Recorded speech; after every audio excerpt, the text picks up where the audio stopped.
What is going on, OKC fans? Welcome back to another post-game show. We have myself, Gabe, and we got Joe and Jack as we are going to be going over OKC taking down the Pelicans again, 126 to 109. OKC is now 14-1 as the Pelicans dropped to 2-12. So, pretty straightforward game here. OKC went in, handled business, got in and out. Starters got to, take care of business, and Shea keeps his streak going. So, if anyone wants to start off with a point, be my guest. Yeah.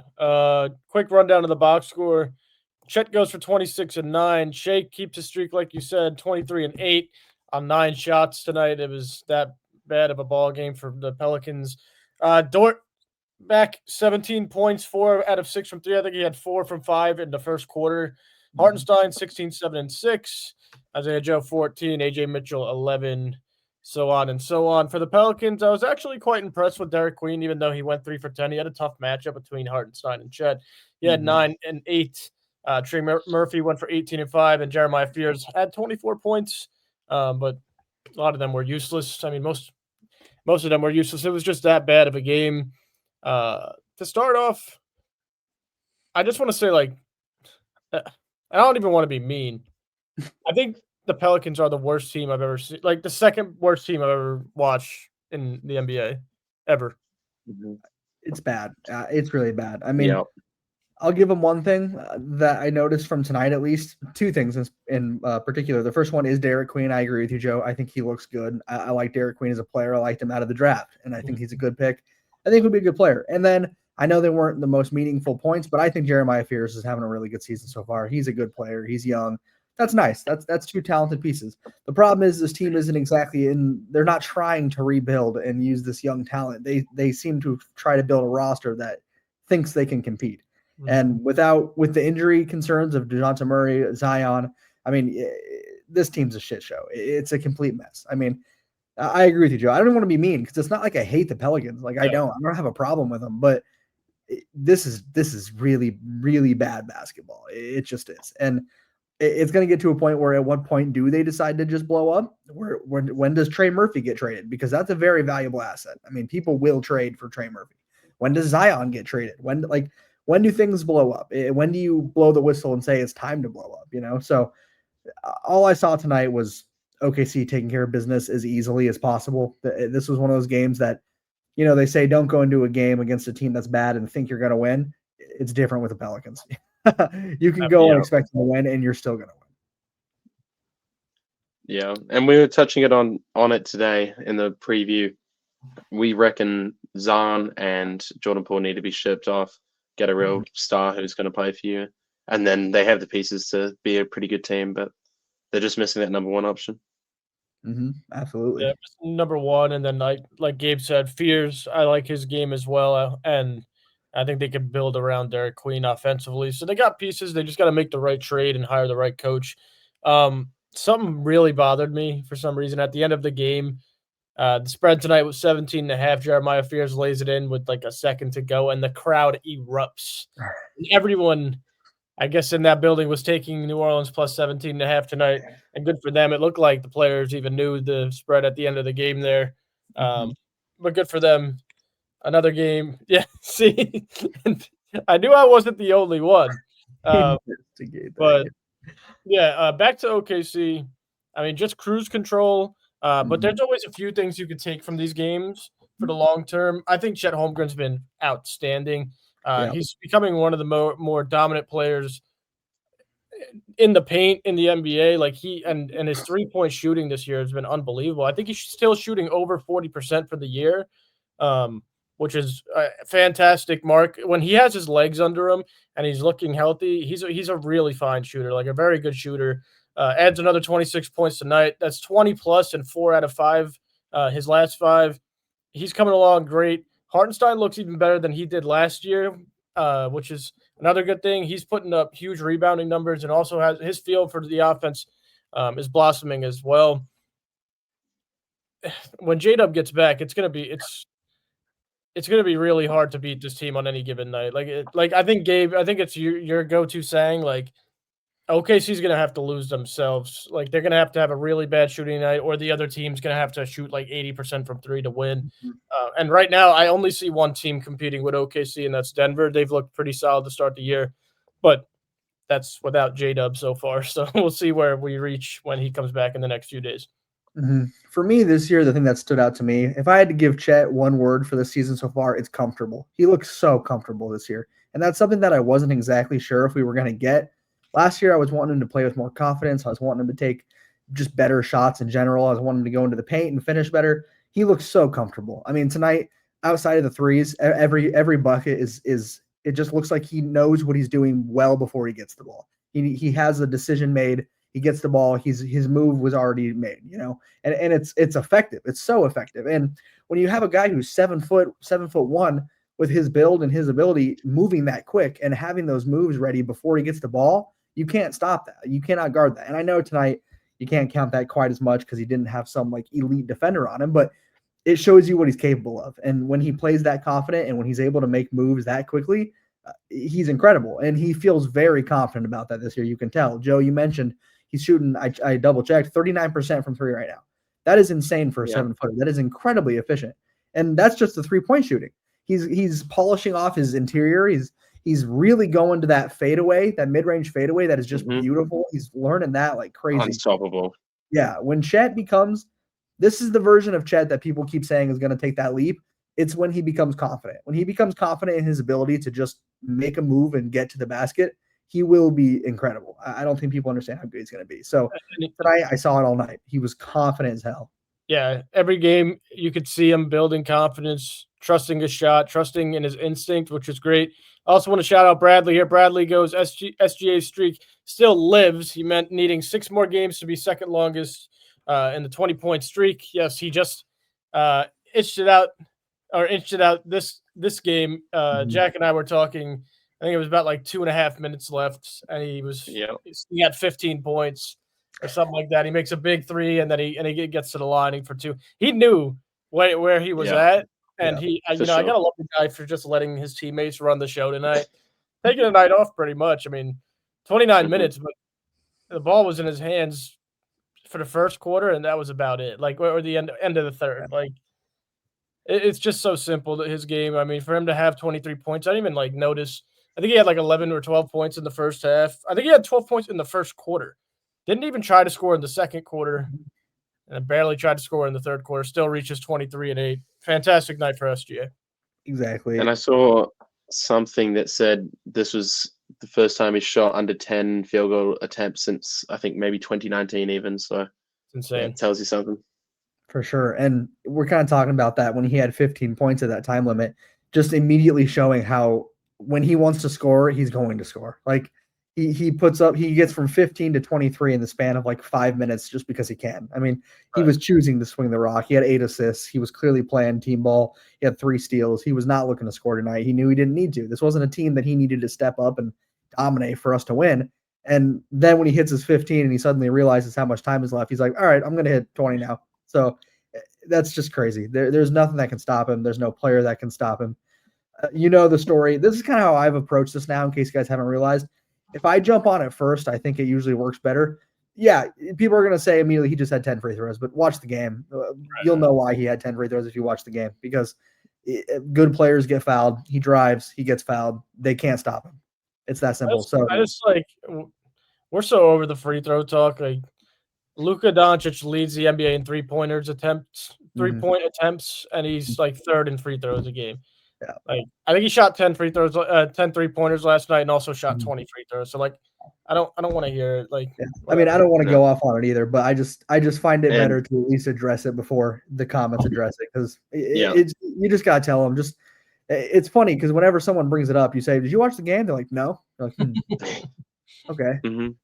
And Shea has the most 30-point games with the least amount of free throws this season. So and this is his fourth, fifth season in a row leading the NBA in drives as well. So seems a hard concept to gather that when you drive you get fouled, because Giannis does it a lot and he leads the league in free throws every year, and we don't complain about that. But it's how he gets the game. It's how he gets it. Exactly. Let's move on off of the free throw talk. Let's go to Lou Dort. Definitely deserves some praise tonight. I mean, coming out of the Set gates confident. the tone from the start. Mm. Helped us get 49 first quarter points, which is the most in Thunder history, which is Mhm. just insane. Died down Mhm. a little bit after that, but it's good to see him back offensively. I mean, his defense has always been here this season. You can see it in the plus minus, but I mean, he had a Mhm. plus minus of 27 today, and it's just awesome to see his 3-point falling again, because when that's falling, it's over. The overreactions of the 14-year-olds who run Twitter accounts, it was just getting so out of hand. Oh, I think we should trade Lou Dort. I think AJ Mitchell and Casey Wallace are the guys. He just won you an NBA Finals, guarding the best player on every team. Like, come on now. We know who Lou is. He's big game Lou as well. Like he won you he single-handedly won you the Denver series. Like in game 6 or no, game 5. Yeah. The Game last 5. stretch, He went on that single-handedly.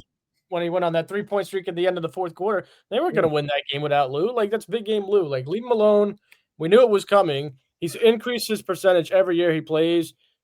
He's an outstanding player, and he's a And big part in this basketball team. Mhm. not to mention he's been dealing with injuries, like a trap injury, and only played 8 games this season, so you can't really determine anything from that. Yeah, Right. for all the Twitter warriors saying who should we trade? Nobody. There's no one on this team that should get traded. Like, why are we talking about needing to trade? We are 14-1. We do not need to make a trade. One without J-Dub, and they're like, "Who's the odd man out with Yeah. J-Dub?" I'm seeing this stuff on Twitter. Like, does J-Dub come back and ruin the flow of OKC? Oh No, my god. no, they get exponentially better. You know what that is, Joe? You know what that is? That's coping. They're coping with the I fact know. that OKC is that good that they have to come up with ways to decide. Will their player who was an all-star last year, when he returns, will they get worse? What? Some people just don't know basketball, man. That's terrible. They're just coming up with anything to convince themselves that we will not remain this good of a team. And I just want to point they're out, right. No, they're right. We won't remain this good. We will get 2 times better. right? Like, Way better.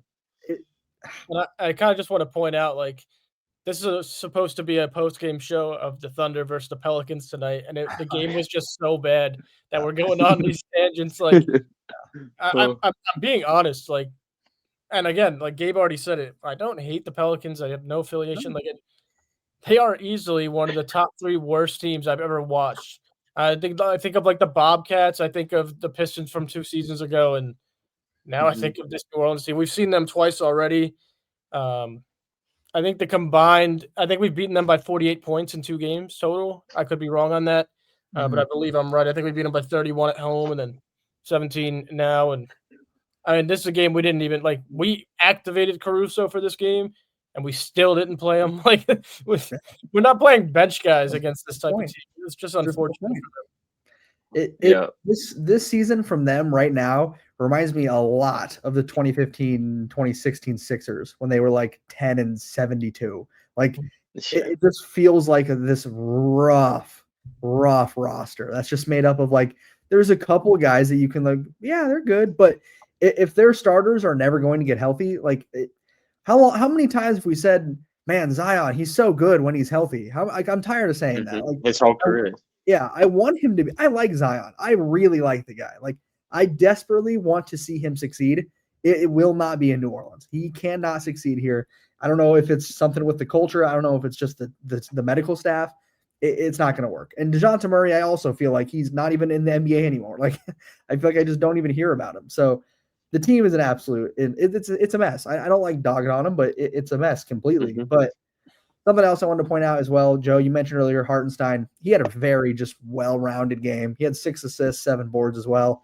He's really, really looking confident this year as well. I know I talked about Chet being confident, but he had like those first 3 games where he was missing his floaters, and everyone was like, "Oh shit, is he bad now?" And it's like, but he was still hungover from the parade. Yeah, it was like, well, people forgot that we played other than the Pacers, we played the longest basketball of any team. So I'm not really sure what they were talking about there, but yeah, just a great game out of him. He just looked good tonight. He looked effortless. He played the least minutes of our starters and picked up the most all-around stats, it felt like.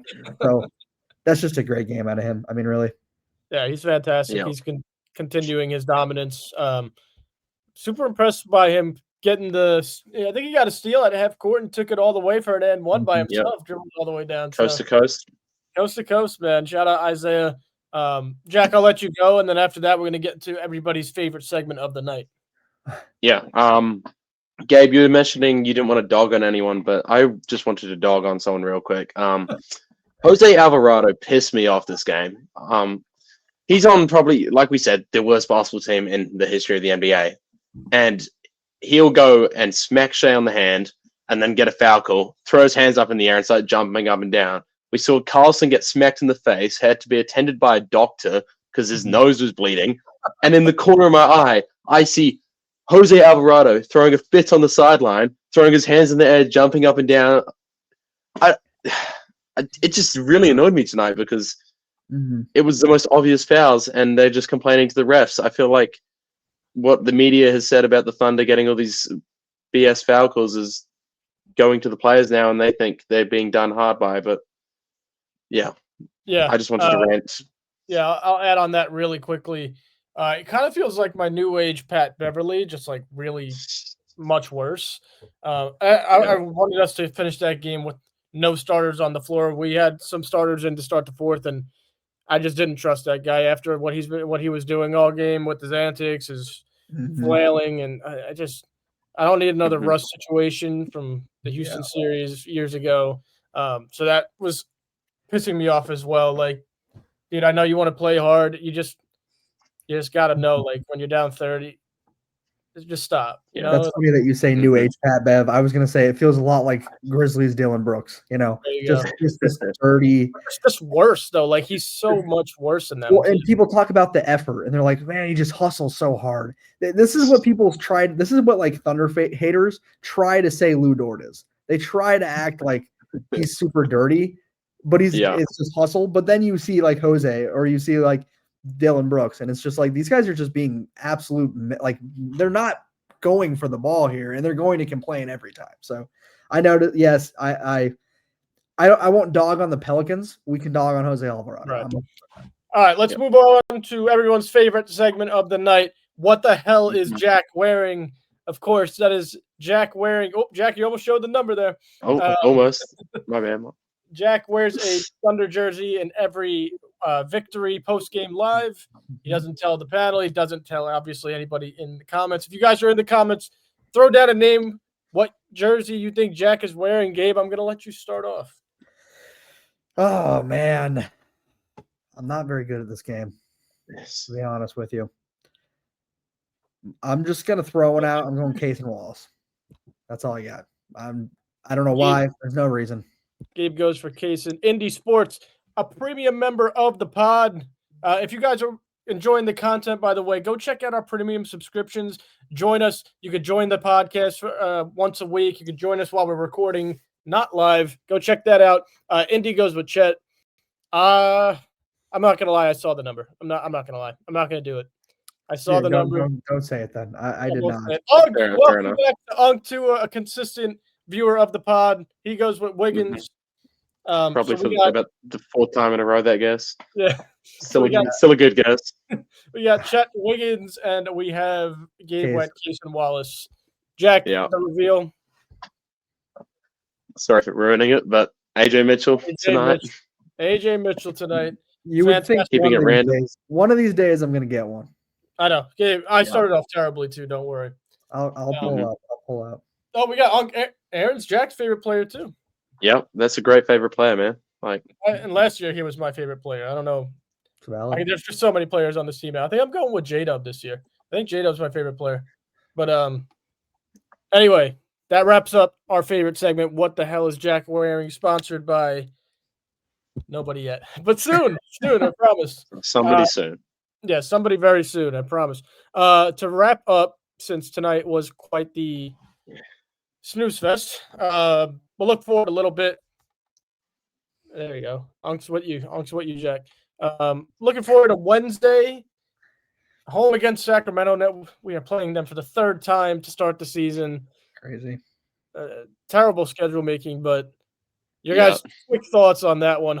Finally home again after the 2-game road trip. I almost just cursed. Apologize for that. because there shouldn't be cursing on a show when we're winning by this many points every night. But what did we come off? We came off a 4-game road streak, get 2 at home, spank the Warriors, spank the Lakers. They go right back to the road for 2 more. So what is that? 6 out of our last 8. So we're finally getting back home for 1 game, and then we go back on the road. Jesus. But anyway, quick thoughts on that, guys. Kings home. Russ shooting 80% from 3. He's dropping 20 plus. First quarter, he's gonna have an insane game. So I'm excited to see Russ. Oh, I just saw this comment from Indy Sports. He says, "One day I need to wear every jersey I have." Next time we play the Pacers, I'll do that. I'll write that down. I like that. Yeah, next time we play the Pacers. Realistically, though, we should take them again. I mean, I don't mind their team. They're a sneaky team. They're the kind of team that could absolutely be one of our losses. Like I give them credit, but I don't think they will be. Yeah, I guess we're just too good because the start of the season has seemed so average, and the only competitive games have been in bunches. Like, well, even though they haven't been that competitive because of how good we are, but the Lakers Warriors, that was back to back, Rockets, and whoever we played second that we went to OT. All these competitive games have been together, and then we're playing the Hornets, followed by the Pelicans, and the Kings 10 times before we played anyone else. So the schedule's not looking good at all, but it is what it is. Heading into Sacramento, it is just a game. I think if we lose it, it doesn't matter again because we know once we get J-Dub, we're going to go win that chip. So as long as we just make it to the playoffs as a team, we'll be fine. We'll keep an eye out for J-Dub. Maybe Wednesday is his return date. I think we talked about this last time. I think it's next Wednesday, but we'll see. My 2 cents on the Kings game. I'm really just glad to be home. Like 9 out of our 15 games to start the year have been on the road, and we're 14-1. So that's a nice bright spot there. But just glad to be home. We'll probably blow them out. They played us well the first game. We blew them out really bad in Sacramento. And I think we're just a team that plays 10 times better at home than on the road. It's just a known fact. So we'll do a preview for that on Wednesday morning, and we'll give you guys a better breakdown. But I just think we're going to blow them out. Sounds good. I agree. All right. Well, I think we can go ahead and wrap it up there. Joe, if there's anything you want to add before we completely wrap everything up. Again, thank you to everybody who's been tuning in. We've been so thankful for you guys. We love all of you guys. We're trying to make the best content for you guys. It's just fans up here, just like you guys are. We love the Thunder.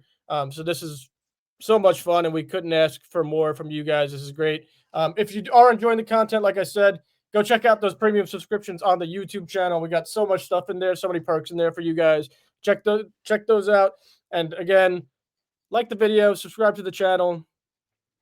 And I want to say something funny here, but the game just bored the fuck out of me. So Thunder up, baby. Let's go. Everybody have a good night. We'll see you on Wednesday. Yes, sir.